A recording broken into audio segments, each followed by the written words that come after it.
Patients ചോദിക്കും, നിങ്ങൾക്ക് വല്ലതും അറിയാമോ, നിങ്ങൾ ആ നഴ്സിനെ വിളിക്കും എന്ന് പറയും. ഗവൺമെന്റ് ഹോസ്പിറ്റലിലായാലും പ്രൈവറ്റ് ഹോസ്പിറ്റലിലായാലും നിങ്ങളെ കൊന്നു തൂക്കും അവര്. ആ ഗോസ് എടുത്തിട്ട് വന്നേ എന്ന് പറയും. അപ്പോഴേ ഓടി ചെന്ന് അവിടെ നിന്ന് പറയുന്നത്, ഓ ഗോസ് എവിടെ, ആരാ ഇത് ഡിസ്കണക്ട് ചെയ്തിട്ട് പുതിയത് കൊടുക്കാനുള്ളതായിരുന്നല്ലോ, നിങ്ങൾ എന്താ എന്നോട് പറയാത്തത്? Hello guys, welcome back to another video. ഒരുപാട് റിക്വസ്റ്റഡ് ആയിട്ടുള്ള ഒരു വീഡിയോ ആണ് ഇന്ന് ചെയ്യാൻ പോകുന്നത്. ഒരു സ്റ്റുഡൻറ് നഴ്സിന് ഹോസ്പിറ്റൽ സൈഡിൽ ചെയ്യേണ്ട ഡ്യൂട്ടീസ് എന്തൊക്കെയാണ്, ഹോസ്പിറ്റൽ സൈഡിൽ പോകുമ്പോൾ ഒരു സ്റ്റുഡൻറ് നഴ്സ് എന്തൊക്കെ കാര്യങ്ങളാണ് ചെയ്യേണ്ടത്, എന്തൊക്കെയാണ് ശ്രദ്ധിക്കേണ്ടത് എന്നൊക്കെയുള്ളതാണ് ഈ ഒരു വീഡിയോ.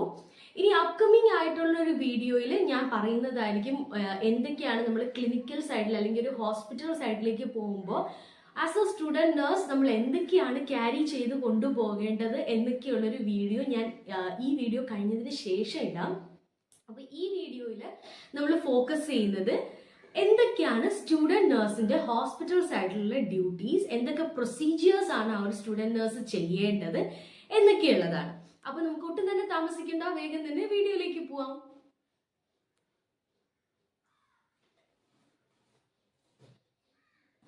ആദ്യം തന്നെ എനിക്ക് പറയേണ്ടത് എന്തെന്ന് വെച്ചാൽ, നമ്മൾ ഹോസ്പിറ്റൽ സൈഡിലേക്ക് പോകുന്നതിന് മുന്നേ, ഇപ്പൊ നാളെയാണ്, നെക്സ്റ്റ് മൺഡേ ആണ് നമ്മൾ ഹോസ്പിറ്റൽ സൈഡിലേക്ക് പോകുന്നതെന്നുണ്ടെങ്കിൽ സാറ്റർഡേയോ ഫ്രൈഡേയോ തേഴ്സ്ഡേയോ ഏതെങ്കിലും ഒരു ദിവസം നമ്മുടെ ടീച്ചേഴ്സ് നമുക്കൊരു ഓറിയന്റേഷൻ തരും. ഓരോ കുട്ടികളും ഏതൊക്കെ ഏരിയയിലാണ് നിൽക്കേണ്ടതെന്നുള്ള ഒരു ഓറിയന്റേഷൻ, പിന്നെ എന്തൊക്കെ പ്രൊസീജിയേഴ്സ് ആണ് നിങ്ങൾക്ക് ഉള്ളത് എന്നുള്ളത്. അപ്പൊ അതിന് മുന്നേ തന്നെ ഇപ്പൊ പ്രാക്ടിക്കൽ സൈഡിലോട്ട് പോകുമ്പോൾ മുന്നേ തന്നെ നിങ്ങൾക്ക് ലാബിൽ വെച്ച് എങ്ങനെയാണ് നിങ്ങൾ ഒരു ഓറൽ കെയർ ചെയ്യുന്നത്, എങ്ങനെയാണ് നിങ്ങൾ ബാക്ക് കെയർ ചെയ്യുന്നത്, എങ്ങനെയാണ് ബെഡ് മേക്കിംഗ് ചെയ്യുന്നത്, ഇങ്ങനെയൊക്കെയുള്ള പ്രൊസീജിയേഴ്സ് ലാബിൽ അല്ലെങ്കിൽ നമ്മുടെ ഡമ്മികളിലൊക്കെ നമ്മൾ ചെയ്യുകയും ഫൗണ്ടേഷൻസിന്റെ ലാബിൽ ഏത് സബ്ജക്റ്റ് ആണോ അതിൻ്റെതായിട്ടുള്ള ലാബിൽ കൊണ്ടുപോയി നമ്മുടെ ടീച്ചേഴ്സ് ഡമ്മികളിലൊക്കെ നമ്മൾ ആ പ്രൊസീജിയേഴ്സ് കാണിക്കുകയും അതിനെയാണ് നമ്മൾ ഡെമോൺസ്ട്രേഷൻ എന്ന് പറയുന്നത്. അവർ നമ്മളെ ഡെമോൺസ്ട്രേറ്റ് ചെയ്യുകയും നമ്മൾ ഡമ്മീസിൽ തന്നെ റിട്ടേൺ ഡെമോൺസ്ട്രേഷൻ ചെയ്യേണ്ട ഒക്കെ അവർ പഠിപ്പിച്ചു തരും. അതിനുശേഷമാണ് നമ്മളെ ഈ പേഷ്യൻ്റ് സൈഡിലേക്ക്, ഹോസ്പിറ്റൽ സൈഡിലേക്ക് അവർ കൊണ്ടുപോകുന്നത്. അപ്പൊ അതിന് മുന്നേ ആയിട്ട് തന്നെ നിങ്ങളെല്ലാം പ്രൊസീജിയേഴ്സ് എന്തൊക്കെയാണെന്നുള്ളത് അറിഞ്ഞിരിക്കണം. ഇപ്പൊ ബാക്ക് കെയർ ആണെങ്കിൽ ബാക്ക് കെയർ എങ്ങനെയാണ് ചെയ്യേണ്ടത്, അതിന്റെ പ്രൊസീജിയേഴ്സ് എന്തൊക്കെയാണ്, ഓറൽ കെയർ ആണെങ്കിൽ അത് എങ്ങനെയൊക്കെയാണ് ചെയ്യുന്നത്, അതിന്റെ പ്രൊസീജിയേഴ്സ് എന്തൊക്കെയാണ്, NG ഫീഡിങ് മൂക്കിൽ കൂടെയുള്ള ട്യൂബ് കണക്ട് ചെയ്തിട്ട് ഉള്ളവർക്ക് എങ്ങനെയാണ് ആഹാരം കൊടുക്കേണ്ടത്, ഫുഡ് കൊടുക്കേണ്ട ആ ഒരു രീതി, അതെല്ലാം തന്നെ നമ്മളെ ഒരു ഓറിയന്റേഷൻ തന്ന് പഠിപ്പിച്ചൊരു ഇതാക്കിയിട്ടായിരിക്കും നമ്മളെ അവർ റിയൽ ആയിട്ടുള്ള ലിവിങ് ആയിട്ടുള്ള പേഷ്യൻസിന്റെ മുന്നിലേക്ക് നമ്മളെ കൊണ്ടുപോകുന്നത്. ഇങ്ങനെ ഒരു ഓറിയന്റേഷൻ ഒക്കെ തന്നിട്ടായിരിക്കും. അതുകൊണ്ട് നിങ്ങൾ ഒട്ടും തന്നെ പേടിക്കേണ്ട. ഒരു ഹോസ്പിറ്റൽ സൈഡിലേക്ക് ചെന്ന് കഴിഞ്ഞിട്ട് നമ്മൾ എന്ത് ചെയ്യണം എന്ന് കരുതിയിട്ട് ഭയങ്കരമായിട്ട് പേടിക്കുകയൊന്നും ചെയ്യേണ്ട. നമുക്കൊരു ഓറിയന്റേഷൻ തന്നതിന് ശേഷം മാത്രമേ നമ്മളൊരു ഹോസ്പിറ്റൽ സൈഡിലേക്ക് അവർ കൊണ്ടുപോകത്തുള്ളൂ. അടുത്തായിട്ട് നിങ്ങൾക്ക് കിട്ടുന്ന ഒരു കാര്യം എന്ന് പറയുന്നത് ഈ ഒരു സാധനമാണ്. ഇതിനെ നമ്മൾ ലോഗ് ബുക്ക് എന്നാണ് പറയുന്നത്. ഇത് എൻ്റെ ലോഗ് ബുക്കാണ്. ഇപ്പുറത്തെ സൈഡിൽ ഞാൻ കാണിക്കുന്നത് എൻ്റെ രജിസ്റ്റർ നമ്പർ ഉള്ളത് കൊണ്ടാണ്. രജിസ്റ്റർ നമ്പർ എഴുതി വെക്കുന്ന ഒരു നമ്മളിങ്ങനെ ഒട്ടിച്ചു വെക്കും. അപ്പോൾ ഇതാണ് നമ്മുടെ ലോഗ് ബുക്ക്. ഇതിനുള്ളിലേക്ക് നോക്കുമ്പോൾ ഇതാണ് ഫ്രണ്ട് ഷീറ്റ് വരുന്നത്. ഞാൻ നിങ്ങളെ ക്യാമറ തിരിച്ചു വെച്ചിട്ട് ഞാൻ കാണിച്ചു തരാം. അപ്പോൾ ഈ ഒരു ലോഗ് ബുക്ക് നിങ്ങൾ കിട്ടും. ഈ ഒരു ലോഗ് ബുക്കാണ് നമ്മൾ 4 വർഷം നമ്മുടെ പ്രാക്ടിക്കൽ സൈഡിൽ എന്തൊക്കെ ചെയ്യണം, എന്തൊക്കെ പ്രൊസീജിയേഴ്സ് ചെയ്യണം, ഏതൊക്കെ വൈവ പറയണം, എത്ര പ്രസന്റേഷൻസ് എടുക്കണം, എത്ര കേസ് സ്റ്റഡി എടുക്കണം, ഏതൊക്കെ അസൈൻമെന്റ്സ് എടുക്കണം എന്നൊക്കെയുള്ള കംപ്ലീറ്റ് ഡീറ്റെയിൽസ് ഇതിനുള്ളിലുണ്ട്. അപ്പോൾ ഈ ലോഗ് ബുക്കിൽ തന്നെ നമ്മുടെ കോളേജിൽ നമ്മുടെ ടീച്ചേഴ്സ് ഉണ്ടല്ലോ, നമ്മുടെ ആ ഒരു സബ്ജക്റ്റ് കോർഡിനേറ്റർ തീരുമാനിക്കും ഇതിൽ ഏതൊക്കെ പ്രൊസീജിയേഴ്സ് നിങ്ങൾ ചെയ്യണം എന്ന് വെച്ചാൽ ഹോസ്പിറ്റൽ സൈഡിൽ ഏതൊക്കെ പ്രൊസീജിയർ ചെയ്ത് നിങ്ങൾ സിഗ്നേച്ചർ വാങ്ങിക്കണം, ഏതൊക്കെ പ്രൊസീജിയേഴ്സ് നിങ്ങൾ പേഷ്യൻറ്റിനോട് ചെയ്ത് കാണിക്കണം, ഏതൊക്കെ പ്രൊസീജിയേഴ്സ് ആണ് നിങ്ങൾ വൈവയായിട്ട് പറയേണ്ടത്, ഏതൊക്കെ പ്രൊസീജിയേഴ്സ് നിങ്ങൾ ഒരു ഡമ്മിയിൽ ചെയ്ത് കാണിക്കണം. ഇങ്ങനെയൊക്കെയുള്ള കംപ്ലീറ്റ് കാര്യങ്ങൾ നിങ്ങൾക്ക് ടീച്ചർ പറഞ്ഞു തരും.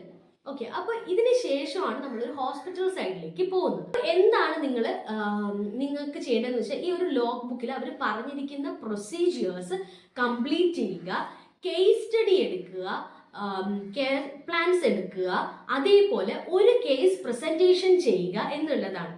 നമ്മുടെ സബ്ജക്ട് കോർഡിനേറ്റേഴ്സ് തീരുമാനിക്കും എത്ര കേസ് പ്രസന്റേഷൻസ് ചെയ്യണം, എത്ര കേസ് സ്റ്റഡി ചെയ്യണം, എത്ര കെയർ പ്ലാൻസ് എഴുതണം എന്നുള്ളത് നമ്മുടെ സബ്ജക്ട് കോർഡിനേറ്റർ തീരുമാനിക്കും. അതിനുശേഷം നമ്മളൊരു ഹെൽത്ത് ടോക്കും നടത്തണം. ഹെൽത്ത് ടോക്ക് എന്ന് പറയുമ്പോൾ എന്തെങ്കിലും അവർ തന്നിരിക്കുന്ന ഒരു സബ്ജക്റ്റ്, നമ്മുടെ ടീച്ചേഴ്സ് ഒരു സബ്ജക്റ്റ് തരും, ആ ഒരു സബ്ജക്റ്റ് നമ്മൾ പ്രോപ്പറായിട്ട് പഠിക്കുക, അതിനെ ഒന്ന് എഴുതി വെക്കുക. അത് എഴുതിയതിന് ശേഷം നമ്മൾ അത് പ്രസന്റ് ചെയ്യുക, നമ്മുടെ പേഷ്യൻസിന്റെ മുന്നിൽ അത് പ്രസന്റ് ചെയ്യുക എന്നുള്ളതാണ് ഹെൽത്ത് ടോക്ക്. അതെന്തെങ്കിലും ഹെൽത്ത് റിലേറ്റഡ് ആയിട്ടുള്ളതായിരിക്കും. ഒന്നുകിൽ ഡയബറ്റിക് ഡയറ്റ്, പിന്നെ എന്തെങ്കിലും ഒരു ഡിസീസ് കണ്ടീഷനെ കുറിച്ച് അങ്ങനെയൊക്കെയുള്ള കാര്യങ്ങളായിരിക്കും. അല്ലെങ്കിൽ കുട്ടികളെ ന്യൂ ബോർണിനെ എങ്ങനെ കെയർ ചെയ്യണം, അങ്ങനെയൊക്കെ ഉള്ള ഹെൽത്ത് റിലേറ്റഡ് ആയിട്ടുള്ള ഒരു ടോപ്പിക്ക് നമുക്ക് തരും. ആ ടോപ്പിക്ക് നമ്മൾ നന്നായിട്ട് പ്രസന്റ് ചെയ്യുക, AV-AIDS ഒക്കെ അതിന് വേണ്ടിയിട്ട് പ്രിപ്പയർ ചെയ്യുക, എന്നിട്ട് നമ്മൾ അത് പ്രസന്റ് ചെയ്യുക എന്നുള്ളതാണ് ഹെൽത്ത് ടോക്ക് കൊണ്ട് ഉദ്ദേശിക്കുന്നത്. ഇങ്ങനെ നമുക്ക് റിക്വയർമെന്റ്സ് തരും. അപ്പൊ അത് ഞാൻ ഈ ഒരു ബുക്കിൽ നിന്ന് നിങ്ങളെ കാണിച്ചു തരാം. ഇപ്പൊ നമുക്ക് ഞാൻ ക്യാമറ തിരിച്ചു വെച്ചിട്ട് ഈ ബുക്ക് നിങ്ങളെ കാണിച്ചു തരാം. ഇതാണ് എൻ്റെ ലോഗ് ബുക്ക്. ഇത് കേരള യൂണിവേഴ്സിറ്റിയുടെ 2016 സ്കീമിലുള്ള ലോഗ് ബുക്കാണ്. ഇനി നിങ്ങൾക്ക് സെമസ്റ്റർ സിസ്റ്റം വരുമ്പോൾ വേറെ ടൈപ്പ് ലോഗ് ബുക്ക് ആയിരിക്കും, ഇതുപോലെ ആയിരിക്കില്ല. പക്ഷേ പ്രൊസീജിയേഴ്സ് ഒക്കെ ഏകദേശം ഇതുപോലെ ആയിരിക്കും. നിങ്ങൾക്ക് പക്ഷെ വേറെ രീതിയിലായിരിക്കും, സെമസ്റ്റർ ആയിട്ടായിരിക്കും നിങ്ങളെ ഡിവൈഡ് ചെയ്തിരിക്കുന്നത്. ഇത് ഫസ്റ്റ് ഇയറിൽ തന്നെ നമ്മൾ ഹോസ്പിറ്റലിൽ എങ്ങനെയാണ് അഡ്മിഷൻ എടുക്കുന്നതെന്നും ഡിസ്ചാർജ് എങ്ങനെയാണെന്നും ഒക്കെ നമ്മൾ അറിഞ്ഞിരിക്കുക. പേഷ്യൻസിൻ്റെ ബെഡ്, പലതരത്തിലുള്ള ബെഡ് മേക്കിംഗ്, കംഫോർട്ട് ഡിവൈസസിനെ കുറിച്ച് അറിഞ്ഞിരിക്കണം. ഹെൽത്ത് അസസ്മെന്റ് എന്ന് പറയുന്നത് നമ്മൾ ചെയ്യേണ്ട കാര്യമാണ്. ഈ ഒരു ഹെൽത്ത് അസസ്മെന്റ് നമ്മൾ പ്രൊസീജിയർ കാണിച്ചു കൊടുക്കേണ്ട കാര്യമാണ്. ഇതിനുള്ള ഫോർമാറ്റുകളും ഇതെങ്ങനെയാണ് ഹിസ്റ്ററി കളക്ട് ചെയ്യുന്നത്, ആ ഫോർമാറ്റ് ഒക്കെ തന്നെ നമുക്ക് നമ്മുടെ ടീച്ചേഴ്സ് ഫോർമാറ്റ്സ് തരുന്നതായിരിക്കും. അതിനനുസരിച്ച് ചെയ്യുക. റിപ്പോർട്ടിങ്ങും ഡോക്യുമെന്റേഷനൊക്കെ വേണ്ടിയിട്ടുള്ള വീഡിയോ ഞാൻ പിന്നീട് ചെയ്യാം. ഈ ഒരു റിപ്പോർട്ടിങ്ങും ഡോക്യുമെന്റേഷനൊക്കെ എങ്ങനെയാണ് ചെയ്യേണ്ടതെന്നൊക്കെ നമ്മുടെ ടീച്ചർ പറഞ്ഞു തരും. ഓറൽ ഹൈജീൻ അഥവാ ഓറൽ കെയർ എന്ന് പറയുന്ന ഒരു പ്രൊസീജിയർ നിങ്ങൾക്ക് ചെയ്യാൻ കാണും. അതേപോലെ തന്നെ bed bath, hair care, oral feeding, NG feeding, insertion, NG feeding എങ്ങനെയാണ് ഫീഡ് ചെയ്യേണ്ടതെന്നുള്ളത്, പിന്നെ കത്തീറ്ററൈസേഷൻ, യൂറിനറി കത്തീറ്ററൈസേഷൻ ചെയ്യാനും യൂറിനറി ഡ്രെയിനേജ് അത് കളയാനുമുള്ളതും, എനിമ വെക്കുക എന്ന് പറയുന്നത് നമ്മുടെ ANL കൂടെ നമ്മൾ മെഡിസിൻ കൊടുക്കുന്നതാണ് എനിമ. അങ്ങനെ എനിമ വെക്കാനും, ബവൽ വാഷ്, സപ്പോസിറ്ററി എന്ന് പറയുന്നത് മെഡിസിൻ നമ്മുടെ ANL ഏരിയയിലേക്ക് മെഡിസിൻ ഇൻസേർട്ട് ചെയ്യുന്നതാണ്. അപ്പോൾ അതൊക്കെ അറിഞ്ഞിരിക്കാനും, അതേപോലെ ഈ തരത്തിലുള്ള ഡിഫറെൻറ്റ് ടൈപ്സ് ഓഫ് പൊസിഷൻസ് അറിയാനും, കളക്ഷൻ, യൂറിൻ, സ്റ്റൂള്, ബ്ലഡ്, ഈ വക കളക്ഷനൊക്കെ എങ്ങനെയാണെന്നൊക്കെ നമ്മൾ അറിയണം. അതിൻ്റെ കൂടെ തന്നെ ഓറൽ മെഡിക്കേഷൻ ഏറ്റവും ഇമ്പോർട്ടൻ്റ് ആയിട്ടുള്ള ഒരു പ്രൊസീജിയറായിട്ട് നിങ്ങൾക്ക് ചെയ്യാൻ പറ്റുന്ന ഒരു കാര്യമാണ് കേട്ടോ, ഓറൽ മെഡിക്കേഷൻ. അതേപോലെ different types of injections, inhalations, hot application, cold application എങ്ങനെയൊക്കെയാണ് കൊടുക്കേണ്ടത്, ടെർമിനലി ഇല്ലായിട്ടുള്ള പേഷ്യൻറ്റിന് എന്ത് ചെയ്യണം, ഫസ്റ്റ് എയ്ഡ് ആയിട്ട് എന്തെങ്കിലും നോസിലും കാര്യം, ഇതൊക്കെ നമ്മൾ ചെയ്യേണ്ട കാര്യമില്ല. ഇതൊക്കെ മിക്കവാറും നമ്മളോട് വൈവയായിട്ട് പഠിച്ചിട്ട് പറയാനായിരിക്കും പറയുന്നത്. ഇതെല്ലാം ചെയ്യാനുള്ള അവസരം നമുക്ക് കിട്ടില്ല. ഇത്രയും പ്രൊസീജിയേഴ്സും ചെയ്യാനുള്ള അവസരം എന്തായാലും നമുക്ക് കിട്ടില്ല. കാരണം ഇത്രയും പേഷ്യൻസിനെയൊന്നും നമുക്ക് കാണാൻ കിട്ടില്ല. പക്ഷേ ഇതൊക്കെ എന്തൊക്കെയാണെന്ന് അറിഞ്ഞിരിക്കാൻ വേണ്ടിയിട്ടാണ് നമുക്ക് ഇങ്ങനെ തന്നേക്കുന്നത്. ഇതുപോലെ നമ്മളുടെ അസൈൻമെന്റ്സ് ഉണ്ട്. എനിക്ക് കെയർ പ്ലാൻസ് ഞാൻ പറഞ്ഞു 3 കെയർ പ്ലാൻസ് എടുത്തിരിക്കുന്നത്. അത് ഒരെണ്ണമാണ് കേസ് പ്രസന്റേഷൻ ആയിട്ടും എടുത്തേക്കുന്നത്. പിന്നെ ഒരു ഹെൽത്ത് ടോക്ക് എനിക്ക് ഫസ്റ്റ് ഇയർ ഉണ്ടായിരുന്നു. ഫുഡ് പോയ്സണിങ് എന്നുള്ളതായിരുന്നു എൻ്റെ ഹെൽത്ത് ടോക്ക്. അപ്പോൾ ആ ഹെൽത്ത് ടോക്കിന് വേണ്ടി പ്രിപ്പയർ ചെയ്യുക. അപ്പോൾ ഇങ്ങനെ നിങ്ങളുടെ ലോഗ് ബുക്കിൽ എന്തൊക്കെയാണ് നിങ്ങൾ ചെയ്യേണ്ടതെന്നുള്ള കംപ്ലീറ്റ് ഡീറ്റെയിൽസ് നിങ്ങളുടെ ലോഗ് ബുക്കിൽ നിങ്ങൾക്ക് കാണും. അപ്പോൾ ഇതുപോലെ തന്നെയാണ് നിങ്ങൾ 4 ഇയേഴ്സും എന്തൊക്കെയാണ് ചെയ്യേണ്ടതെന്നുള്ളത് നിങ്ങൾക്ക് കാണും. ആരെങ്കിലും പറഞ്ഞു തന്നു എന്ന് കരുതിയിട്ട് നമുക്കൊരു ജസ്റ്റ് ഒരു കുഞ്ഞ് ഓറിയന്റേഷൻ കിട്ടുക അല്ലാതെ അത് എക്സ്പീരിയൻസ് ചെയ്യാൻ നമുക്ക് പറ്റില്ല. പയ്യെ നമ്മൾ തന്നെ അത് പഠിച്ചെടുക്കേണ്ട കാര്യമാണ്. അപ്പൊ ഇതാണ് സംഭവം. അപ്പൊ ഇനി ഞാൻ പറഞ്ഞുതരാം എന്തൊക്കെയാണ് നമ്മൾ ആദ്യമായിട്ട് ഹോസ്പിറ്റൽ സൈഡിലേക്ക് പോകുമ്പോൾ എന്തൊക്കെ കാര്യങ്ങൾ ചെയ്ത് പോകണം എന്നുള്ളതാണ് ഞാൻ അടുത്തായിട്ട് പറയാൻ പോകുന്നത്. അപ്പൊ നമ്മൾ ആദ്യമായിട്ട് ഹോസ്പിറ്റലിലേക്ക് പോവാണ്. അപ്പൊ നമ്മൾ എന്ത് ചെയ്യും? ഫസ്റ്റ് ഡേ ഹോസ്പിറ്റലിലേക്ക് പോകുമ്പോൾ എനിക്ക് ആദ്യം തന്നെ പറയേണ്ട ഒരു കാര്യം, ആദ്യം തന്നെ നിങ്ങൾ എന്തോ ആണ് അല്ലെങ്കിൽ ഞാൻ എല്ലാം അറിയാം എനിക്ക് എന്ന് കരുതിയിട്ട് പെട്ടെന്ന് തന്നെ അതിലേക്ക് ചാടിക്കേറി ഒന്നും തന്നെ ചെയ്യാതെ ഫസ്റ്റ് തിങ് ഈസ് ഒബ്സർവേഷൻ. നന്നായിട്ട് ഒബ്സർവ് ചെയ്യുക. നിങ്ങളുടെ ടീച്ചർ ഒന്നുകിൽ ഫസ്റ്റ് 2 ബെഡ് ഈ കുട്ടി എടുത്തോളൂ, സെക്കൻഡ് 2 ബെഡ് ഈ ഒരു കുട്ടി എടുത്തോളൂ, ഇങ്ങനെ പറഞ്ഞ് നിങ്ങളെ ബെഡ് അലോക്കേറ്റ് ചെയ്ത് തരും. അല്ലാന്നുണ്ടെങ്കിൽ നിങ്ങൾക്ക് സിസ്റ്റേഴ്സിന് അലോക്കേറ്റ് ചെയ്ത് തരും. ഈ ഒരു നഴ്സിന്റെ കൂടെ ഈ കുട്ടി നിന്നോളൂ, അങ്ങനെ നിങ്ങൾക്ക് സിസ്റ്റേഴ്സിനെ അല്ലെങ്കിൽ നഴ്സസിനെ അലോക്കേറ്റ് ചെയ്ത് തരും. അപ്പൊ നിങ്ങൾ എന്താ ചെയ്യുന്നത് തന്നെ, നിങ്ങൾ അലോക്കേറ്റ് ചെയ്തിരിക്കുന്ന ആ സിസ്റ്റർ എന്തൊക്കെ കാര്യങ്ങളാണ് ചെയ്യുന്നത്, ആ ഒരു ഏരിയയിൽ എത്ര ബെഡ് ഉണ്ട്, അവിടെ എത്ര പേഷ്യൻസ് ഉണ്ട് എന്നൊക്കെ ഉള്ള ഒരു ഓറിയന്റേഷൻ നിങ്ങൾക്ക് വേണം. പെട്ടെന്ന് ഒരാൾ വന്നിന്ന് അല്ലെങ്കിൽ നിങ്ങളുടെ ടീച്ചർ തന്നെ നിങ്ങളോട് ആദ്യം തന്നെ ചോദിക്കുന്നത് നിങ്ങൾ നിൽക്കുന്ന ഏരിയയിലെ സൂപ്പർവൈസർ ആരാ. ഒരു നല്ല ഒരു ടീച്ചർ ആദ്യം തന്നെ ചോദിക്കുന്നതും ഈ കാര്യങ്ങളായിരിക്കും. സോ ഫസ്റ്റ് തന്നെ നിങ്ങൾ അറിഞ്ഞിരിക്കുക എത്ര ബെഡ് ഉണ്ട് ഈ ഒരു വാർഡിൽ. അപ്പോൾ നമ്മൾ പറയും ഒരു 8 ബെഡ് ഉണ്ട് മാം, ഈ ഒരു വാർഡിൽ ഒരു 10 ബെഡ് ഉണ്ട് എന്ന് പറയും. അപ്പോൾ എത്ര പേഷ്യൻസ് ഉണ്ട് മാം? 10 ബെഡ് ഉണ്ട്, 8 ബെഡ് ആണ് പേഷ്യൻസ് ഉള്ളത്, 8 പേഷ്യൻസ് ആണുള്ളത്, എനിക്ക് തന്നിട്ടുള്ളത് ഈ 2 ബെഡാണ് എന്ന് ചോദിക്കുക. അപ്പോൾ ഓക്കെ 2 ബെഡാണ്, അപ്പോൾ ഫസ്റ്റ് പേഷ്യൻറ്റിനെ പ്രസന്റ് ചെയ്യൂ എന്നൊക്കെ പറയും. അപ്പോൾ എന്താ ഇനി അടുത്ത് ചെയ്യേണ്ടത്? നിങ്ങൾക്ക് ഫസ്റ്റ് നിങ്ങൾ പോയി ഒന്ന് ഓറിയന്റഡ് ആയി ആ ഒരു ഏരിയ ഒന്ന് മനസ്സിലാക്കി അതിനുശേഷം നിങ്ങൾ ചെയ്യേണ്ടത് എന്താണ്? സെക്കൻഡ് തിങ് എന്ന് പറയുന്നത് കമ്മ്യൂണിക്കേറ്റ് എന്നുള്ളതാണ്. നിങ്ങൾക്ക് ഒരു പേഷ്യൻറ്റിനെ അല്ലെങ്കിൽ 2 പേഷ്യൻറ്റിനെ, നമ്മൾ ഫസ്റ്റ് ഇയർ ചെല്ലുന്ന ദിവസമൊക്കെ നിങ്ങൾക്ക് 2 പേഷ്യൻസിനെയൊക്കെ ആയിരിക്കും ഒന്ന് തരുന്നത്. ചിലപ്പോൾ ടീച്ചേഴ്സ് അലോക്കേറ്റ് ചെയ്ത് തരില്ല, ആ വാർഡിലേക്ക് പോവുള്ളൂ. അങ്ങനെയാണെന്നുണ്ടെങ്കിൽ നിങ്ങൾ തന്നെ നിങ്ങൾക്ക് ഓക്കെ ആയിട്ട് തോന്നുന്ന ഒരു പേഷ്യൻറ്റിനെ ചെന്ന് നിങ്ങൾ കാണുക, അപ്രോച്ച് ചെയ്യുക. അതിനുശേഷം കമ്മ്യൂണിക്കേറ്റ് ചെയ്യുക. ആ പേഷ്യൻറ്റിനോട് ചെന്ന് പേഷ്യൻറ്റിൻ്റെ പേര് ചോദിക്കുക, എന്തുകൊണ്ട് ഇവിടെ വന്നു, എങ്ങനെ വന്നു എന്നുള്ള കാര്യങ്ങളൊക്കെ തന്നെ ചോദിക്കുക. ഒരു ഹിസ്റ്ററി കളക്ഷൻ ഒരു പേഷ്യൻറ്റിൻ്റെ നമുക്ക് എങ്ങനെ എടുക്കാം, എങ്ങനെയാണ് ആ ഒരു പേഷ്യൻറ്റിനോടുള്ള പ്രോപ്പർ കമ്മ്യൂണിക്കേഷൻ ചെയ്യേണ്ടതെന്നുള്ളൊരു വേറൊരു വീഡിയോ ഞാൻ ചെയ്യുന്നതായിരിക്കും. അപ്പോൾ അങ്ങനെ നിങ്ങൾ ഈ ഒരു കാര്യം ഓറിയന്റഡ് ആയിട്ട് ഇരിക്കുക. എന്നിട്ട് കമ്മ്യൂണിക്കേറ്റ് ചെയ്യുക, പേഷ്യൻറ്റിനോട് ചോദിക്കുക എന്താണ് പേര്, എത്ര ഏജ് ആയി, എപ്പോഴാണ് ഇവിടെ വന്നത്, എങ്ങനെയാണ് വന്നത്, പിന്നെ എത്ര ദിവസമായി ഇവിടെ അഡ്മിറ്റ് ചെയ്തിട്ട്, മുന്നേ ഇതേപോലെ വല്ല അസുഖങ്ങളോ എന്തെങ്കിലും വന്നിട്ടുണ്ടോ, ഹോസ്പിറ്റലിൽ അഡ്മിറ്റ് ചെയ്യേണ്ട അവസ്ഥ വന്നിട്ടുണ്ടോ, കോവിഡ് വന്നിട്ടുണ്ടോ, ഈ കാര്യങ്ങളൊക്കെ നിങ്ങൾക്ക് ചോദിക്കാം. അതിനുശേഷം പ്രസന്റ്ലി ഇപ്പോൾ ഡോക്ടർ എന്തു പറഞ്ഞു, നിങ്ങൾക്ക് ഇനിയുള്ള പ്രൊസീജിയേഴ്സ് എന്താണ്, ഡിസ്ചാർജ് എന്നാണെന്ന് വല്ലതും പറഞ്ഞോ, ഇങ്ങനെയൊക്കെയുള്ള കാര്യങ്ങൾ കാഷ്വലി നിങ്ങൾക്ക് പേഷ്യൻറ്റിനോട് കമ്മ്യൂണിക്കേറ്റ് ചെയ്യാം. കമ്മ്യൂണിക്കേറ്റ് ചെയ്തിട്ട് പേഷ്യൻറ്റിനോട് ഫാമിലി ഡീറ്റെയിൽസ് ചോദിക്കാം, പേഷ്യൻറ്റിൻ്റെ ബൈസ്റ്റാൻഡർ കൂടെ ഉള്ളത് ആരാണ്. ഇതാണ് നിങ്ങൾ രണ്ടാമത് ചെയ്യേണ്ടത്, കമ്മ്യൂണിക്കേറ്റ്. ഇനി മൂന്നാമത് ചെയ്യേണ്ട ഏറ്റവും ഇമ്പോർട്ടൻ്റ് ആയിട്ടുള്ള കാര്യം, ഫസ്റ്റ് ഡേ നിങ്ങൾ ആ ഒരു ഹോസ്പിറ്റലിൽ നിങ്ങൾ ആ വാർഡിൽ ചെല്ലുമ്പോൾ ഇത്രയൊക്കെ തന്നെ മതി നിങ്ങൾ അറിഞ്ഞിരിക്കേണ്ട. അപ്പോൾ ഈ ഒരു കാര്യം നിങ്ങൾ ചെയ്ത് കഴിയും. ഒരു 2 മണിക്കൂറിൽ നിങ്ങൾക്ക് 2 മണിക്കൂറൊന്നും വേണ്ട, 1 മണിക്കൂറിൽ നിങ്ങൾക്കൊരു 15 മിനിറ്റ്സ് എടുത്തിട്ട് ആ ഒരു പേഷ്യൻറ്റിനോട് സംസാരിക്കുക. ഒരു 15 മിനിറ്റ്സ് അല്ലെങ്കിൽ 10 മിനിറ്റ്സ് പോലും വേണ്ട, നിങ്ങൾക്ക് ആ ഒരു വാർഡുമായിട്ട് ഒരു ഓറിയന്റേഷൻ ഉണ്ട്. അത് കഴിഞ്ഞിട്ട് നിങ്ങൾ എന്ത് ചെയ്യണം? അത് കഴിഞ്ഞിട്ട് ഏറ്റവും ഇമ്പോർട്ടൻ്റ് ആയിട്ട് നിങ്ങൾ അറിഞ്ഞിരിക്കുകയാണ് ആർട്ടിക്കിൾസ് അല്ലെങ്കിൽ അവിടെയുള്ള മെഷീൻസ്, അവിടെയുള്ള ഇലക്ട്രോണിക് ഐറ്റംസ്, അവിടെയുള്ള ഓരോ മെഡിക്കൽ ഐറ്റംസ് എവിടെയാണ് എന്ന് അറിഞ്ഞിരിക്കുക. Orientation about where the articles are placed. കാരണം നമ്മൾ ഫസ്റ്റ് ഡേ ആണോ, സെക്കൻഡ് ഡേ ആണോ, തേർഡ് ഡേ ആണോ എന്നൊന്നും നോക്കില്ല. നമ്മളൊരു പ്രൊസീജിയർ ഒരു നേഴ്സ് അവിടെ ചെയ്യുവാണെന്നുണ്ടെങ്കിൽ, ഇപ്പോൾ ഒരു നേഴ്സ് അവിടെ ഒരു പേഷ്യൻറ്റിന് ക്യാനിൽ ഇട്ട് കൊടുക്കുകയാണ്, നമ്മൾ സ്റ്റുഡൻറ് നേഴ്സസ് എന്ത് ചെയ്യും? ഓടിപ്പോയി അവിടോട്ട് എത്തി നോക്കിക്കൊണ്ടിരിക്കുന്ന സമയത്ത് പെട്ടെന്ന് ആ നേഴ്സ് ചെയ്യുമ്പോൾ കുറച്ച് ബ്ലഡ് പോയി എന്നിരിക്കുക. ആ സിസ്റ്റർ അവിടെ പെട്ടെന്ന് പിടിച്ചു വെച്ചിട്ട് ചോദിക്കും, ആ ഗോസ് എടുത്തിട്ട് വന്നേ എന്ന് പറയും. അപ്പോഴും ഓടി ചെന്ന് അവിടെ നിന്ന് പരതും, ഓ ഗോസ് എവിടെ എന്ന്. ഇങ്ങനെ പരതേണ്ട ആവശ്യം വരുത്തരുത്.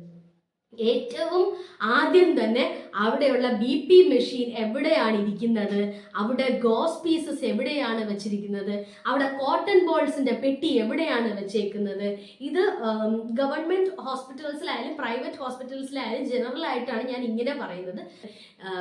ഇപ്പോൾ 5cc syringe, 3cc syringe, 2cc അത് എവിടെ എല്ലാം എവിടേക്കാ സിറിഞ്ചുകൾ ഇരിക്കുന്നത്, സ്റ്റെതസ്കോപ്പ് എവിടെയാ ഹാങ് ചെയ്തിട്ടേക്കുന്നത്, പിന്നെ എന്തൊക്കെ ബാൻഡേജസ് എവിടെയൊക്കെയാ വച്ചേക്കുന്നത്, നമ്മുടെ കാനുലാസ് എവിടേക്കാ പ്ലേസ് ചെയ്തിരിക്കുന്നത്, റോൾ ചെയ്യാനുള്ള ഒരു ഗോസ് കാര്യങ്ങളൊക്കെ എവിടെയാ പ്ലേസ് ചെയ്തിരിക്കുന്നത്, പേഷ്യൻറ്റിൻ്റെ ഫയലും ഡീറ്റെയിൽസ് ഒക്കെ എവിടെയാ വച്ചിരിക്കുന്നത്, ഇതെല്ലാം നിങ്ങൾ അറിഞ്ഞിരിക്കുക. ഏറ്റവും ഇമ്പോർട്ടൻ്റ്ലി അടുത്തതായിട്ട് നിങ്ങൾ അറിഞ്ഞിരിക്കേണ്ട കാര്യമാണ് ഡിസ്പോസൽ. വേസ്റ്റ് ഡിസ്പോസലിന്റെ കാര്യത്തിൽ അത് ഗവൺമെന്റ് ഹോസ്പിറ്റൽസ് ആയാലും പ്രൈവറ്റ് ഹോസ്പിറ്റൽസ് ആയാലും ഇത്തിരി സ്ട്രിക്റ്റ് ആയിട്ടുള്ള ഒരു കാര്യമാണ്. പ്രോപ്പർ ആയിട്ടുള്ള ബാഗ് ടെക്നിക്ക് കാണും അവർക്ക് ഇത് ഡിസ്പോസ് ചെയ്യാൻ വേണ്ടിയിട്ട്. ഗ്രീൻ ആണെന്നുണ്ടെങ്കിൽ ഫുഡ് വേസ്റ്റും പിന്നെ എന്തെങ്കിലും റീസൈക്ലിംഗ് ആയിട്ടുള്ള കാര്യങ്ങളൊക്കെ നമ്മൾ ഗ്രീനിലിടും. പേപ്പർ വേസ്റ്റ് ആ കാര്യങ്ങളൊക്കെ നമ്മൾ ഗ്രീനിലാണ് ഡിസ്പോസ് ചെയ്യുന്നത്. ഇത് ബ്ലഡും ബോഡി ഫ്ലൂയിഡ്സ് ഒക്കെ ആയിട്ടുള്ളതാണെങ്കിൽ നമ്മൾ യെല്ലോയിൽ ഡിസ്പോസ് ചെയ്യുക. എന്തെങ്കിലും ഷാർപ്പ് നീഡിൽസ് ഒക്കെ ആണെങ്കിൽ വൈറ്റ് പെട്ടിക്കകത്ത് ഡിസ്പോസ് ചെയ്യുക. അപ്പോൾ ഇതൊക്കെ നിങ്ങൾ പഠിക്കും. ഇതൊക്കെ നിങ്ങൾ ഹോസ്പിറ്റൽ സൈഡിൽ പോകുന്നതിന് മുന്നേ പഠിക്കും. അത് നിങ്ങൾ പ്രോപ്പറായിട്ട് അറിഞ്ഞിരിക്കുക. എങ്ങാനും ബ്ലഡ് വരുന്ന ഒരു സാധനം കൊണ്ടുവന്ന് വേഗം ഓടിച്ചെന്ന് പച്ചയിലെങ്ങാനും ഇട്ട് പോയാൽ നിങ്ങളുടെ കഥ കഴിഞ്ഞു. ഓക്കെ, അത് ഗവൺമെന്റ് ഹോസ്പിറ്റലിലായാലും പ്രൈവറ്റ് ഹോസ്പിറ്റലിലായാലും നിങ്ങളെ കൊന്നു തൂക്കും അവർ. അതുകൊണ്ട് അത് നിങ്ങൾ ചെയ്യരുത്. നിങ്ങൾ വേസ്റ്റ് ഡിസ്പോസൽ അറിയില്ല എന്നുണ്ടെങ്കിൽ, ഫസ്റ്റ് ഡേ ആണ് നിങ്ങൾക്ക് അറിയില്ല ഈ ഒരു കോട്ടൺ എവിടെ ഇടണമെന്ന് നിങ്ങൾ അറിയില്ല എങ്കിൽ ആ സിസ്റ്ററിനോട് ചോദിക്കുക, സിസ്റ്റർ ഇത് എവിടെ ഇടട്ടെ എന്ന് ചോദിക്കുക. അവർ ചിലപ്പോൾ വഴക്ക് പറയും കേട്ടോ. ഫസ്റ്റ് ചിലപ്പോൾ നിങ്ങളത് പഠിച്ചില്ലേ എവിടെയാ കോട്ടൺ ഇടേണ്ടേ എന്നൊക്കെ ചോദിക്കും. സ്വാഭാവികമാണ്. ചില സിസ്റ്റർമാർ നമ്മളിത് സ്ക്രാച്ചും. നമ്മളെ സിസ്റ്റർമാർ ആവശ്യത്തിൽ കൂടുതൽ കുറച്ച് എൽഡർ ആയിട്ടുള്ള സിസ്റ്റേഴ്സ് ആണെങ്കിൽ നമ്മൾ എന്തായാലും അവർ ഇച്ചിരി സ്ക്രാച്ചും. അപ്പോൾ അതൊക്കെ ഒന്ന് സഹിച്ചേക്കുക. പോട്ടെ, നമ്മൾ ജൂനിയേഴ്സ് അല്ലേ, നമ്മൾക്ക് അതൊക്കെ സഹിക്കണം. അങ്ങനെയാണ്. അതുകൊണ്ട് അവർ നമ്മൾ ചോദിക്കുന്നത് ഇത്രയും ദിവസമായില്ലേ വന്നിട്ട്, എവിടെയാ നിങ്ങളുടെ സാധനങ്ങളൊക്കെ വയ്ക്കുക, എവിടെയാ പച്ച ഇടുക, പച്ചയിൽ എന്തൊക്കെയാണ് ഇടുന്നത് എന്ന് പറഞ്ഞ് ഇങ്ങനെ ചോദിക്കും. ദൈവമേ, കുരിശ് ചോദിക്കണ്ടായിരുന്നു എന്ന് നമ്മൾ ചിന്തിച്ച് പോവും ചില സമയത്ത്. പക്ഷെ അങ്ങനെയൊന്നും വിചാരിക്കരുത്. ഒരു റോങ് ആയിട്ട് മിസ്റ്റേക്ക് ആയിട്ട് വേറെ എവിടെയെങ്കിലും ഇട്ടാൽ കിട്ടുന്ന വഴക്കിൻ്റെ പകുതിയേ നമുക്ക് അങ്ങനെ ചോദിച്ചാൽ കിട്ടത്തുള്ളൂ. അതുകൊണ്ട് ചോദിക്കുക, ഇത് എവിടെയാണ് ഞാൻ ഇടേണ്ടതെന്ന് ചോദിക്കുക. എന്നിട്ട് മാത്രമേ ഡിസ്പോസ് ചെയ്യാവുള്ളൂ. അപ്പോൾ ഇതാണ് നെക്സ്റ്റ് നിങ്ങൾ ഹോസ്പിറ്റലിൽ സൈഡിലേക്ക് പോകുമ്പോൾ നിങ്ങൾ അറിഞ്ഞിരിക്കേണ്ടത്. ഇനി അടുത്തതായിട്ട് നിങ്ങൾ ഹോസ്പിറ്റൽ സൈഡിലേക്ക് പോകുമ്പോൾ നിങ്ങൾ ശ്രദ്ധിക്കേണ്ട കാര്യം എന്ന് പറയുന്നത്, നിങ്ങൾ ഒരിക്കലും അറിഞ്ഞൂടാത്ത പ്രൊസീജിയർ ചെയ്യരുത്. അവസരം കിട്ടാൻ വേണ്ടി എനിക്കത് അറിയാം ഞാനത് ചെയ്തോളാം എന്ന് പറഞ്ഞ് ചെയ്യരുത്. ഇപ്പോൾ ഗവൺമെന്റ് ഹോസ്പിറ്റൽസിൽ എനിക്ക് തോന്നുന്നു അത്ര കുഴപ്പമില്ല. എന്താ പറയാ, പാവപ്പെട്ടവർ നമ്മളൊന്നും പറയൂല. പേഷ്യൻസ് നമ്മൾ ഒരു പ്രാവശ്യം കുത്തി, 2 പ്രാവശ്യം കുത്തി, 3 പ്രാവശ്യം കുത്തിയാലും അവര് വേദന സഹിച്ച് കിടക്കത്തേ ഉള്ളൂ. അവര് നമ്മളോട് തിരിച്ചു പറയില്ല. ഇത് പറയുന്ന എനിക്ക് സത്യമായിട്ടുള്ള കാര്യമാണ് കേട്ടോ. ഞാൻ ഗവൺമെന്റ് ഹോസ്പിറ്റലിൽ പോയിട്ടാണ് ഞാൻ ആദ്യമായിട്ട് ഇഞ്ചക്ഷൻ വെക്കാനും ബ്ലഡ് എടുക്കാനും ഒക്കെ പഠിച്ചത് ഗവൺമെന്റ് ഹോസ്പിറ്റലിൽ പോയിട്ടാണ്. പ്രൈവറ്റ് ഹോസ്പിറ്റൽ, എൻ്റെ ഹോസ്പിറ്റലിൽ ചെന്നിട്ട് ഞാനിങ്ങനെ കുത്താരെങ്ങാനും പോവുകയാണെങ്കിൽ സമ്മതിക്കില്ല. പേഷ്യൻസ് പറയും നിങ്ങൾ സ്റ്റുഡൻസ് അല്ലേ, സ്റ്റുഡൻസ് വേണ്ട, നേഴ്സിനെ വിളി എന്ന് പറയും. ഇത് തന്നെയാണ് ആ പ്രൈവറ്റ് ഹോസ്പിറ്റലും ഗവൺമെന്റ് ഹോസ്പിറ്റലും തമ്മിലുള്ള ആ ഒരു ഡിഫറൻസ് എന്ന് പറയുന്നത്. പ്രൈവറ്റ് ഹോസ്പിറ്റലിലാണെങ്കിൽ നമ്മൾ ഇങ്ങനെ ഒരു പ്രാവശ്യം കുത്തിയിട്ട് 2ാമത്തെ പ്രാവശ്യം കുത്താൻ വേണ്ടി പോകുമ്പോഴേ ആ പേഷ്യൻസ് ചോദിക്കും, നിങ്ങൾക്ക് വല്ലതും അറിയാമോ, നിങ്ങൾ ആ നേഴ്സിനെ വിളിക്കും എന്ന് പറയും. എന്നിട്ട് നമ്മളെ വഴക്കുറയും, ആ കൊച്ചു വന്ന് എന്നെ കുത്തി, അത് ഞാൻ ഇത്രയും പൈസ കൊടുത്തിട്ടാണ് ഇവിടെ കിടക്കുന്നത് എന്നൊക്കെ പറഞ്ഞ് ആകെ ബഹളാക്കും. ഓക്കെ, അപ്പോൾ പ്രൈവറ്റ് ഹോസ്പിറ്റലിൽ നമ്മൾ എന്ത് ചെയ്യുന്നെങ്കിലും ഡബിൾ കെയർഫുൾ ആയിരിക്കണം. പേഷ്യൻറ്റിൻ്റെ കംഫർട്ട് വിട്ടൊരു കളിയില്ല. പക്ഷേ ഗവൺമെൻറ് ഹോസ്പിറ്റലിൽ കുറച്ച് അങ്ങനെയല്ല. പേഷ്യൻ്റ് കംഫർട്ടൊക്കെ മുഖ്യമാണ്. എന്നാൽ പോലും നമുക്ക് ഒന്ന് കുത്തി പഠിക്കാനൊക്കെ പറ്റും. അതുകൊണ്ട് ഇനി എങ്ങനെയായിക്കോട്ടെ, അറിഞ്ഞൂടാത്ത കാര്യം, നമ്മുടെ കയ്യിൽ നിന്നൊരു മിസ്റ്റേക്ക് വന്ന് ഒരാൾ വേദനിക്കേണ്ട അവസ്ഥ ഉണ്ടാക്കരുത്. നമ്മുടെ കയ്യിൽ നിന്ന് ഒരു മിസ്റ്റേക്ക് സംഭവിച്ച കാരണം ഒരു ആള് ബുദ്ധിമുട്ടേണ്ട അവസ്ഥ വരരുത്. അതിപ്പോൾ ഗവൺമെന്റിലായാലും പ്രൈവറ്റിലായാലും അത് പാവമല്ലേ, ഇത് അങ്ങനെയല്ലേ എന്നൊന്നും കരുതരുത്. അറിയാത്ത കാര്യങ്ങൾ സേ നോ. എനിക്കറിയില്ല, ചേച്ചി ചെയ്യൂ, അല്ലെങ്കിൽ സിസ്റ്റർ ചെയ്യൂ, ഞാനത് കാണാം, ഇപ്പോഴും ഞാൻ ആദ്യമായിട്ടാണ് കാണുന്നത്, ഇപ്പം ഞാനത് കണ്ടിട്ട് ഞാൻ അടുത്ത പ്രാവശ്യം ചെയ്യാം എന്ന് പറയൂ. നിങ്ങൾ നല്ല കോൺഫിഡൻറ്റ് ആണെങ്കിൽ ഗോ ഫോർ ഇറ്റ്. ചില സമയത്ത് എന്ത് ചെയ്യും, ആദ്യമായിട്ടാണ് ചെയ്യണം, കുഴപ്പമില്ല ചെയ്തോ, ഞാൻ നോക്കിക്കോളാം എന്ന് പറയും സിസ്റ്റർമാർ. അങ്ങനെയാണെങ്കിൽ കോൺഫിഡൻ്റ് ആയിട്ട് നിങ്ങൾ ചെയ്യൂ. അങ്ങനെ പറഞ്ഞിട്ടില്ലെങ്കിൽ സിസ്റ്റർ ഞാൻ ചെയ്തിട്ടില്ല ഇതുവരെ, ആദ്യമായിട്ടാണ് എന്ന് പറയുക, എന്നിട്ട് ചെയ്യുക. ഓക്കെ, അപ്പോൾ ആ സിസ്റ്റർ കുഴപ്പമില്ല ഞാൻ കൂടെ നിൽക്കാം എന്ന് പറയുവാണെങ്കിൽ അങ്ങനെ. ഇല്ലാന്നുണ്ടെങ്കിൽ സിസ്റ്റർ പറയാണോ എന്നാ പിന്നെ ഞാൻ കാണിച്ചു തരാം, നിങ്ങൾ നോക്കൂ എന്ന് പറയും. അപ്പോൾ ഇങ്ങനെ ചെയ്യുക. ഇനി നിങ്ങൾ പേഷ്യൻറ്റിൻ്റെ അടുത്ത് നിങ്ങളാണ്, സിസ്റ്റർമാർ കൂടെ ഇല്ല എന്നുണ്ടെങ്കിൽ നിങ്ങളോട് പെട്ടെന്നൊരു പേഷ്യൻ്റ് എന്തെങ്കിലും ആവശ്യപ്പെടുവാണ്, ആ കാര്യം നിങ്ങൾ ചെയ്യുകയോ ചെയ്യുന്നതിന് മുന്നേ സിസ്റ്ററിനോട് ചോദിക്കുകയോ അല്ലെങ്കിൽ ചെയ്ത് കഴിഞ്ഞതിന് ശേഷം സിസ്റ്ററിനോട്, അലോക്കേറ്റഡ് ആയിട്ടുള്ള സിസ്റ്ററിനോട് സിസ്റ്റർ ഞാൻ ഇത് ആ പേഷ്യൻറ്റിന് ചെയ്തു കൊടുത്തു എന്ന് പറയുകയോ ചെയ്യുക. ഇല്ലെങ്കിൽ നിങ്ങൾ ഇതിന് വേണ്ടിയിട്ട് ആവശ്യത്തിന് വാങ്ങിച്ചു കൂട്ടും. ഓക്കെ, അപ്പോൾ എന്താണെന്ന് വെച്ചാൽ ഞാൻ ചില എക്സാമ്പിൾ പറഞ്ഞുതരാം. എൻ്റെ കൂടെ ഉള്ളൊരു കുട്ടിക്ക് പറ്റിയൊരു അബദ്ധമാണ്. ആ പേഷ്യൻ്റ് NPO ആയിരുന്നു, എന്ന് വെച്ചാൽ നിൽപ്പർ ഓറൽ, എന്തെങ്കിലും ഓപ്പറേഷനോ എന്തെങ്കിലും പ്രൊസീജിയേഴ്സിനൊക്കെ പോകുന്ന സമയത്ത് വായിക്കൂടെ ഒന്നും കഴിക്കാനൊന്നും പാടില്ല. പേഷ്യൻ്റ് ക്ഷീണിച്ചു പോവുകയാണെങ്കിൽ IV ആയിരിക്കും. വായിക്കൂടെ എന്തെങ്കിലും കഴിക്കാൻ പാടില്ല, കാരണം സ്റ്റൊമക്ക് ക്ലീൻ ആയിരിക്കണം എന്നുള്ള ഒരു കാര്യത്തിന് വേണ്ടിയിട്ട് NPO വെച്ചിരിക്കും. അപ്പോൾ പേഷ്യൻറ്റിന് അറിയില്ല, ഇത്തിരി ഓൾഡ് ആയിട്ടുള്ള പേഷ്യൻ്റ് ആയിരുന്നു. അപ്പോൾ പേഷ്യൻ്റ് ചോദിച്ചു, മക്കളെ എനിക്കൊരു ഇത്തിരി വെള്ളം തരുമോ എന്ന് ചോദിച്ചു. അപ്പോൾ ഈ കുട്ടി അറിയാണ്ട് വെള്ളം എടുത്ത് കൊടുത്തു. ആ പേഷ്യൻ്റ് വെള്ളം നല്ല ആവശ്യത്തിന് വെള്ളം കുടിച്ചു. കുടിച്ചതിന് ശേഷം കുറച്ച് കഴിഞ്ഞപ്പോഴത്തേക്കുമാണ് നേഴ്സ് വന്നിട്ട് അവിടെ പൊടിച്ചു. അവർ പറഞ്ഞു NPOയിൽ ഇട്ടിരിക്കുന്ന പേഷ്യൻറ്റിന് വെള്ളം കൊടുത്ത്, എന്നിട്ട് ആ കൊച്ചെന്നോട് വന്ന് പറയുകയോ വെള്ളം കൊടുക്കുന്നതിന് മുന്നേ നിങ്ങൾ എന്നോട് വന്ന് പറയുകയോ ചെയ്യില്ല. സോ എന്ത് കാര്യം, ഈവൻ വെള്ളം കൊടുക്കുന്നത് പോലും ആ പേഷ്യൻ്റ് വെള്ളം കുടിക്കാൻ ഓക്കെ ആണോ എന്ന് നോക്കിയിട്ട് മാത്രമേ നിങ്ങൾ ആ പേഷ്യൻറ്റിന് വെള്ളം കൊടുക്കാവൂ. വെള്ളം പോലും നിങ്ങൾ അങ്ങനെ ചെയ്യാവൂ. അല്ലെങ്കിൽ കൊടുത്തതിന് ശേഷം നിങ്ങൾക്ക് പെട്ടെന്നുള്ളത്, ഇപ്പം എന്തുവാ IV, നിങ്ങളുടെ ആ ഒരു ബോട്ടിലുണ്ടല്ലോ IV കൊടുത്തിരിക്കുന്നു, ആ IV തീർന്നു കാണും. ആ NS തീർന്നിട്ടുണ്ടെങ്കിൽ തീർന്നു കഴിയുമ്പോൾ ആ പേഷ്യൻ്റ് പറയും അത് തീർന്നു എന്ന് പറയും. തീർന്നെന്ന് പറയുമ്പോൾ നമുക്കത് ഓഫ് ചെയ്യാനായിട്ട് അറിയാമെങ്കിൽ നമ്മളത് ഓഫ് ചെയ്യുക, നേരെ ചെല്ലുക, ആ സിസ്റ്ററിനോട് പറയാം, സിസ്റ്റർ ആ ഒരു പേഷ്യൻറ്റിന് നമ്മൾ NS കഴിഞ്ഞായിരുന്നു, ഞാനത് ഓഫ് ചെയ്തു, IV ഡിസ്കണക്ട് ചെയ്തു എന്ന് പറയുക. അപ്പോൾ സിസ്റ്റർ ഓക്കെ എന്ന് പറയും. ഇല്ലെങ്കിൽ കുറച്ച് നേരം കഴിഞ്ഞിട്ട് എന്താ പറയുക, ആരാ ഇത് ഡിസ്കണക്ട് ചെയ്തിട്ട് പുതിയത് കൊടുക്കാനുള്ളതായിരുന്നല്ലോ, നിങ്ങൾ എന്താ എന്നോട് പറയാത്തത് എന്ന് ചോദിക്കും. അപ്പോൾ ആ ഒരു അവസ്ഥ ഉണ്ടാക്കാറുണ്ട്. എന്ത് ചെയ്യുന്നതിന് മുന്നോ ശേഷമോ അവിടെയുള്ള സിസ്റ്ററിനെ അറിയിച്ചിരിക്കുക. ഫസ്റ്റ് ഇയറിൽ ചെല്ലുമ്പോൾ നിങ്ങൾ ഈ കാര്യങ്ങൾ ഫോളോ ചെയ്യണം. സെക്കൻഡ് ഇയർ തേർഡ് ഇയർ ഒക്കെ ആകുമ്പോൾ നിങ്ങൾക്ക് ഏകദേശം ഈ കാര്യങ്ങളൊക്കെ ആയിട്ട് ഒരു ബോധം കാണും. ആ സമയത്ത് നിങ്ങൾ തന്നെ ചെയ്താലും പ്രശ്നമില്ല, ചെയ്തിട്ട് അങ്ങനെ പറയുക, അതൊക്കെ ഒരു പ്രശ്നവുമില്ല. നിങ്ങളോട് തന്നെ സിസ്റ്റേഴ്സ് അങ്ങ് തരും, ചെയ്തോ എന്ന് പറഞ്ഞ് തരും. സോ കുഴപ്പമില്ല. അപ്പോൾ ഇത്രയും കാര്യങ്ങളൊക്കെയാണ് നിങ്ങൾ ഈ ഒരു ഹോസ്പിറ്റൽ സൈഡിലേക്ക് പോകുമ്പോൾ ശ്രദ്ധിക്കേണ്ടത്. ഇത് നിങ്ങളുടെ റിക്വയർമെൻറ്റ്സ് കംപ്ലീറ്റ് ചെയ്യുക എന്നുള്ളതാണ് നിങ്ങളുടെ അടുത്ത ടാസ്ക്. നിങ്ങളുടെ റിക്വയർമെൻറ്റ്സ് എന്തൊക്കെയാണെന്ന് നിങ്ങളുടെ ടീച്ചർ പറഞ്ഞിരിക്കും. അപ്പോൾ നിങ്ങളൊരു ബെഡ് മേക്കിംഗ് ചെയ്യുക, ആ വക കാര്യങ്ങളൊക്കെ ആയിരിക്കും നിങ്ങളുടെ ടാസ്ക്. ആ ടാസ്ക് എന്തൊക്കെയാണ് ചെയ്യേണ്ടതെന്നുള്ളത് നിങ്ങളുടെ ടീച്ചർ നിങ്ങളോട് പറഞ്ഞിരിക്കും. അപ്പോൾ ബെഡ് മേക്കിംഗ് ആണെങ്കിൽ നിങ്ങളൊരു പേഷ്യൻറ്റിനെ കണ്ടുപിടിക്കുക, ഞാൻ ഇന്ന് ബെഡ് മേക്കിംഗ് ചെയ്യാൻ പോവുകയാണ് മാം, ഇന്ന് ഞാൻ ബെഡ് മേക്കിംഗ് ചെയ്യാം, എൻ്റെ ആ ഒരു പ്രൊസീജിയർ ചെയ്യാമെന്ന് പറയുക. ടീച്ചറിനോട് പെർമിഷൻ വാങ്ങിക്കുക, നേരെ ചെല്ലുക, വിത്ത് ടീച്ചേഴ്സ് പ്രസൻസ്. ടീച്ചറിൻ്റെ പ്രസൻസോട് കൂടി നിങ്ങൾ ആ പ്രൊസീജിയർ ചെയ്യുക, ടീച്ചറിൻ്റെ സൈൻ വാങ്ങുക. ഇതൊക്കെയാണ് നിങ്ങൾ ചെയ്യേണ്ടത്. ഇനിയുള്ള പ്രൊസീജിയേഴ്സ് എന്ന് പറയുമ്പോൾ ഞാൻ ഈ നേരത്തെ ലോഗ് ബുക്ക് കാണിച്ചു തന്നപ്പോൾ ഉള്ള പ്രൊസീജിയേഴ്സ് ഒക്കെ തന്നെ നിങ്ങൾക്ക് ഫസ്റ്റ് ഇയറിൽ ചെയ്യാൻ കാണും. അപ്പോൾ ആ ഒരു ലിസ്റ്റിനനുസരിച്ച് വേണം നിങ്ങൾ പ്രൊസീജിയേഴ്സ് ചെയ്യാനായിട്ട്. അപ്പോൾ ഇതൊക്കെയാണ് നിങ്ങൾക്ക് ചെയ്യേണ്ട പ്രൊസീജിയേഴ്സ് കാര്യങ്ങൾ. അതേപോലെ കേസ് സ്റ്റഡി, കേസ് പ്രസൻറ്റേഷൻ, അതൊക്കെ അപ്പോൾ ഡീറ്റെയിൽ ആയിട്ട് നിങ്ങൾ ആ പേഷ്യൻറ്റിനെ എടുക്കുന്നതിന് മുന്നേ നിങ്ങൾ നിങ്ങളുടെ കോർഡിനേറ്ററിനോട്, ടീച്ചറിനോട് ചോദിക്കുക, എനിക്ക് കിട്ടിയ പേഷ്യൻറ്റ് യൂറിനറി ട്രാക്ട് ഇൻഫെക്ഷൻ ഉള്ള പേഷ്യൻ്റ് ആണെന്ന് ഇരിക്കട്ടെ. അപ്പോൾ എനിക്ക് കിട്ടിയ പേഷ്യൻറ്റ് യൂറിനറി ട്രാക്ട് ഇൻഫെക്ഷൻ ആണ് മാം, ഞാനത് കേസ് സ്റ്റഡി എടുക്കണോ കേസ് പ്രസൻറ്റേഷൻ എടുക്കണോ എന്ന് ചോദിക്കുക.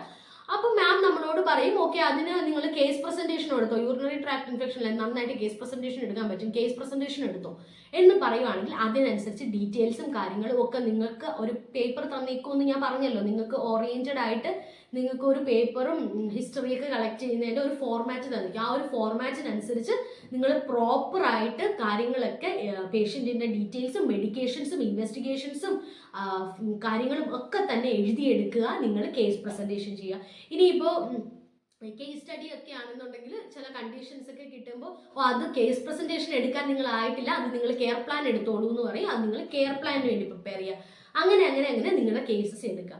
കേസ് പ്രസന്റേഷൻ എങ്ങനെ പ്രിപ്പയർ ചെയ്യണം, കേസ് സ്റ്റഡീസ് എങ്ങനെ പ്രിപ്പയർ ചെയ്യണം, കെയർ പ്ലാൻസ് എങ്ങനെ പ്രിപ്പയർ ചെയ്യണം എന്നൊക്കെയുള്ള വീഡിയോ ഇനി പയ്യെ ഞാൻ എല്ലാ വീഡിയോസും നിങ്ങൾക്ക് ചെയ്തു തരുന്നതായിരിക്കും. ഇത്രയൊക്കെയാണ് നിങ്ങളുടെ ആസ് എ നഴ്സിംഗ് സ്റ്റുഡൻറ്റ് നിങ്ങൾ ആദ്യമായിട്ട് ഹോസ്പിറ്റലിൽ പോകുമ്പോൾ നിങ്ങൾക്ക് ചെയ്യേണ്ട കാര്യങ്ങളും നിങ്ങൾ അറിഞ്ഞിരിക്കേണ്ട കാര്യങ്ങളും ഒക്കെ ഇതൊക്കെയാണ്. ഈ ഒരു വീഡിയോ നിങ്ങൾക്ക് ഇൻഫോർമേറ്റീവായി ഇഷ്ടപ്പെട്ടു എന്ന് ഞാൻ വിശ്വസിക്കുന്നു. ഞാൻ പറഞ്ഞ കാര്യങ്ങൾ നിങ്ങൾക്ക് മനസ്സിലായിട്ടുണ്ടെങ്കിലും, എന്നെ ഇഷ്ടപ്പെട്ടിട്ടുണ്ടെങ്കിലും, എൻ്റെ ഈ വീഡിയോ ഇഷ്ടപ്പെട്ടിട്ടുണ്ടെങ്കിലും ചാനൽ സബ്സ്ക്രൈബ് ചെയ്യുക, ലൈക്ക് ചെയ്യുക. നിങ്ങളുടെ എല്ലാവരുടെയും സജഷൻസ് കമൻറ്റ് ബോക്സിലൂടെ അറിയിക്കുക. അറിയാവുന്ന ആൻസേഴ്സ് ആണെങ്കിൽ തീർച്ചയായിട്ടും ഞാൻ നിങ്ങൾക്ക് റിപ്ലൈ തരുന്നതായിരിക്കും. ഇനി എനിക്ക് അറിയില്ല എന്നുണ്ടെങ്കിലാണ് ഞാൻ റിപ്ലൈ തരാതെ ഇട്ടിട്ടുണ്ടെങ്കിൽ അതിനർത്ഥം എനിക്കറിയില്ല, ആരെങ്കിലും നിങ്ങൾക്ക് റിപ്ലൈ തരട്ടെ എന്നുള്ളത് കൊണ്ടാണ് ഞാൻ റിപ്ലൈ ചെയ്യാണ്ടിരിക്കുന്നത്. സോ ഇത്രയൊക്കെയാണ്. ഇനിയും പുതിയൊരു വീഡിയോ ആയിട്ട് വരുന്നത് വരെ ബൈ ബൈ.